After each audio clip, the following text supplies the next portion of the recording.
Professor Marco Aurélio. Professor Marco Aurélio Freire já está conosco aqui. Professor, tivemos decisão ontem no Supremo Tribunal Federal que decide responsabilizar as redes sociais pelos posts, pelas postagens dos usuários. O placar foi de 8-3, pode parecer goleada, mas esses 3 votos aí deixam bem sedimentada uma visão contrária, a respeito dessa decisão da maioria. Bom dia para o senhor.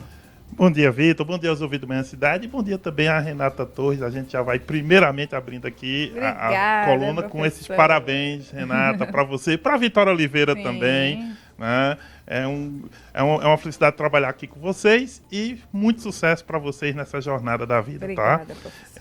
Vamos lá, falar do STF, né? Você colocou bem, Vitor. Ontem, decisão importante, 8 votos contra 3. E como é que a gente explica essa decisão?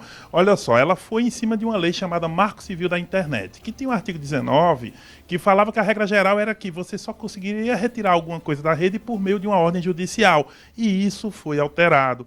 Né? Acabou que o STF olhou e entendeu que isso pode ser feito de 3 formas. Primeiro, a ordem judicial vai ser uma espécie de exceção, só para crimes contra a honra, quando alguém lhe calunia, quando alguém lhe difama, enfim, esse tipo de coisa. A regra geral vai ser a notificação privada.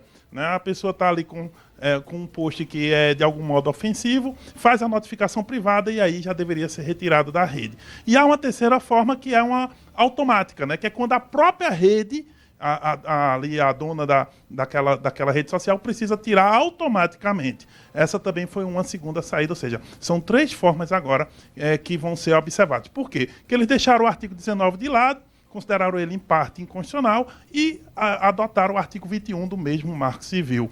Essa é uma decisão polêmica também, obviamente, mas que vai numa linha do seguinte: essa linha brasileira vai na linha da Europa. Na Europa é essa relação também, notificação privada. Sendo que nos Estados Unidos é o contrário, nos Estados Unidos é a liberdade geral. As redes não se responsabilizam de forma nenhuma. O STF acabou entendendo um pouquinho mais o âmbito da Europa, né? Trouxe uma legislação, uma interpretação mais próxima dos europeus do que dos americanos. Então, foi essa a decisão que eles tomaram, mas com 3 votos contrários, né? O André Mendonça, Cássio Nunes Marques e o Edson Fachin entenderam que não se deveria fazer dessa forma e eles têm uma linha mais americana, digamos assim, de interpretação, uma linha mais parecida com o que ocorre nos Estados Unidos. Bem, agora a decisão está feita dessa forma, e o que é que pode ocorrer? Aí depende do Congresso. Se o Congresso fizer uma lei, né, legislar, e aí, claro, ele pode mudar aí esse ambiente, mas enquanto não houver uma nova legislação sobre isso, essa decisão do STF, ela tem efeito geral, repercussão geral, como a gente diz no direito, e, consequentemente, deve ser aplicada em todo o país. Então, a partir de agora, as Big Techs têm de ter um olhar maior, um cuidado maior com que cada usuário posta, e para que ela possa ali fazer o filtro de cada uma das postagens. Vai ser um trabalho imenso e diário, mas é isso que está decidido pelo STF. Trazendo para a política, os indicados do ex-presidente Bolsonaro já se imaginava que votariam a americana, o caso do ministro Nunes Marques e o ministro André Mendonça. Já o ministro Fachin foi uma surpresa, porque o ministro Fachin já foi muito criticado pelos bolsonaristas, mas o ministro Fachin acompanhou essa visão mais americana, ainda que tenha sido a visão derrotada. E quem olha o teor, assim, né? Já que vai ficar, as administradoras das páginas vão ficar responsáveis por ter esse olhar de cuidado. Não é um negócio muito simples, né, professor? Não, realmente, veja, na Europa, como é que funciona? As redes acabam se responsabilizando porque a notificação é privada, como agora quer ser aqui no Brasil, e há um trabalho enorme, né? Além de algumas questões, palavras automáticas devem cair em filtro e, claro, um olhar humano por trás. Então, eles têm equipes enormes, né, das redes sociais no solo europeu para que eles possam fazer o primeiro filtro e o segundo filtro, que é um filtro humano. E isso obviamente, vai acarretar custos, vai acarretar uma série de recursos que essas Big Techs vão ter que fazer para se adequar à situação da lei, desde que haja a notificação privada. E a notificação privada pode ser, por exemplo, a denúncia que a gente faz nas redes sociais. Eu fiquei com uma dúvida aqui, professor. A notificação privada, você faz a denúncia, eles retiram imediatamente ou vai passar por uma moderação? Olha, em tese, isso não ficou muito definido porque vai ser o protocolo das redes sociais, vai precisar cada uma delas dependendo de como elas operam. Mas, em geral, é isso. Você faz a denúncia e o post vai precisar ser avaliado. Acende o alerta no Passa post. Acende o alerta no post e aí você precisaria ser avaliado. Agora, o tempo e como vai ser isso ainda não está completamente definido.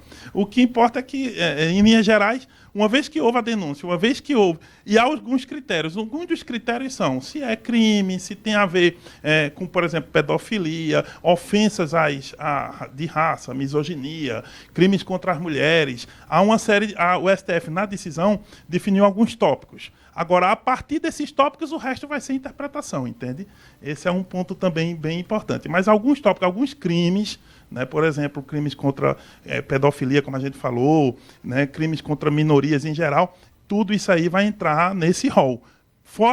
Só que o tempo e o prazo que as redes têm, em geral, precisa ser o mais rápido possível, mas não está exatamente definido, não.